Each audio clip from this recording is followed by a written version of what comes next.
패권 경쟁은 미국과 중국의 신냉전을 이끄는 중심축이라고 말할 수 있을 것 같습니다.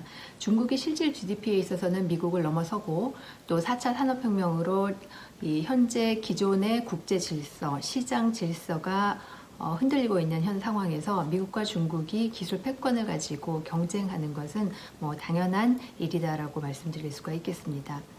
기본적으로 기술은 그 오랜 시간과 단계에 걸쳐서 발전이 되고 그리고 확장되어 왔었습니다.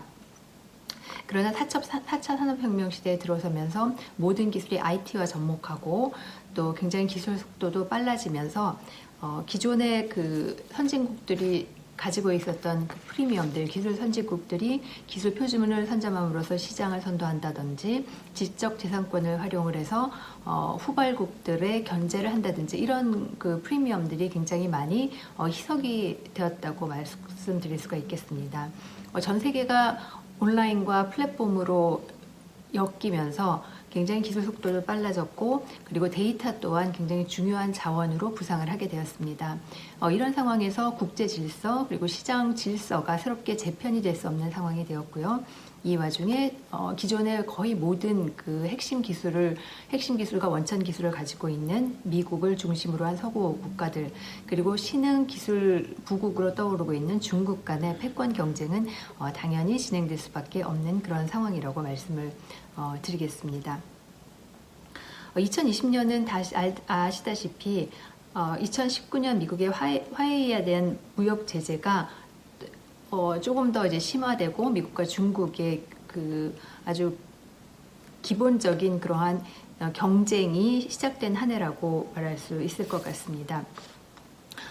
무역 보복으로 이루어지고 있는 두 나라의 기술 패권 경쟁은 첨단 산업뿐 아니라 국가 안보 패권 경쟁으로도 확대가 되고 있고 미국은 중국의 글로벌 가치 사슬을 끊음으로써 중국의 시장 확대를 억제하고 있는 형편입니다. 또한 미국은 자주권, 자유시장, 지속가능 개발의 원칙에 기초해서 경제적 번영을 위해서 EU 그리고 일본과 함께 이러한 그 시장 정책을 확장해 나갈 것을 천명을 했고요. 또 반대급부적으로 중국에서는 신형 인프라 관련 대규모 투자 계획을 발표를 하고 그리고 반도체 등 주요 핵심 기술을 자국화하겠다라는 계획을 만들면서 두 나라 간에 이런 기술을 둘러싼 경쟁들은 굉장히 가중되고 있는 상황입니다. 이러한 패권 경쟁은 내년 2021년에도 또 지속될 수밖에 없다고 보여지는데요. 역사적인 맥락에서 봤을 때도 영국으로부터 미국이 그 패권을 가져오고 또 미국이 일본으로부터 어떤 기술과 관련된 패권, 시장에 대한 패권을 지키려고 했을 때 이러한 양상이 다시 한번 미국과 중국 사이에서 벌어지고 있다고 볼 수 있을 것 같습니다. 그러나 그 그러니까 두 번의 케이스는 자유주의 시장 체제 하에서 벌어졌던 상황이었고 그리고 또한 그 미국이 일본이나 영국에 비해서는 경제 규모 자체가 굉장히 큰 나라였기 때문에 미국이 패권을 가져오거나 패권을 지킬 수가 있었습니다. 그러나 현재 상황에서는 중국이 규모상으로도 미국을 넘어서고 있고요. 그리고 자유시장 체제 하에서의 경쟁이 아니기 때문에 미국은 그 중국의 불공정 경쟁, 그러니까 중국은 어떤 경제 개발이라든지 기술 개발이라든지 이런 것들이 다 국가 주도로 되고 있기 때문에 이러한 것을 문제를 삼고 있습니다. 미국을 위시한 자유주의 국가들에서는 이러한 불공정 경쟁은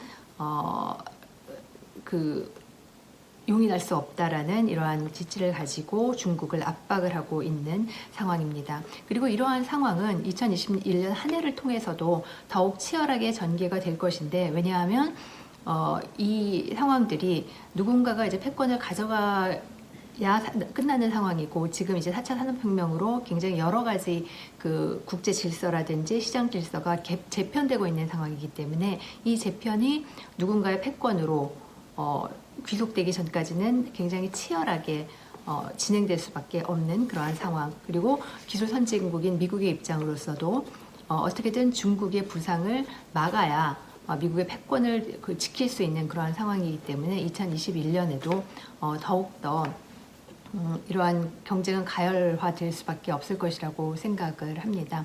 이것은 뭐 트럼프 대통령이나 바이든 대통령 그 대통령의 어떤 특성에 따라서 달라지는 것이 아니고요. 바이든 대통령의 경우는 조금 더 유화적인 그러한 제스처를 취하겠지만 결국은 미국 간의 패권 경쟁은 지속될 수밖에 없다라고 말씀을 드릴 수가 있을 것 같습니다. 그리고 이러한 와중에서 동맹의 가치, 자유주의의 가치를 또 중요시하는 바이든 대통령의 영향으로 일부 서구 자유주의 국가들의 사이에서는 조금 더 연대가 강화될 수도 있을 것이다. 이러한 말씀을 드리고 싶습니다.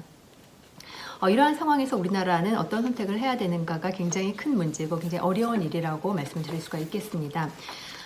우리나라는 경제적으로 봤을 때는 큰 뭐 경제 규모를 자랑을 하고 있지만 EU와 같이 자생적으로 경제 규모를 이끌어갈 능력이 되는 나라는 아닙니다. 그리고 또한 우리나라는 자유주의 국제 질서 하에서 나라를 발전시켜 왔고 거기에 또 알맞게 국내외적인 시스템이 적응을 하고 있는 상황이기 때문에 아마도 우리로서는 이 자유주의 시장 질서 하에서의 새로운 규범이 만들어지는 어떤 그러한 그 노력들, 새로운 규범을 만들고 새로운 시장 질서를 만들어가는 그 자유주의 국제 질서 기여에 조금 더 빨리 기여를 해야 되는 방향으로 정책이 수립되어야 된다고 생각합니다.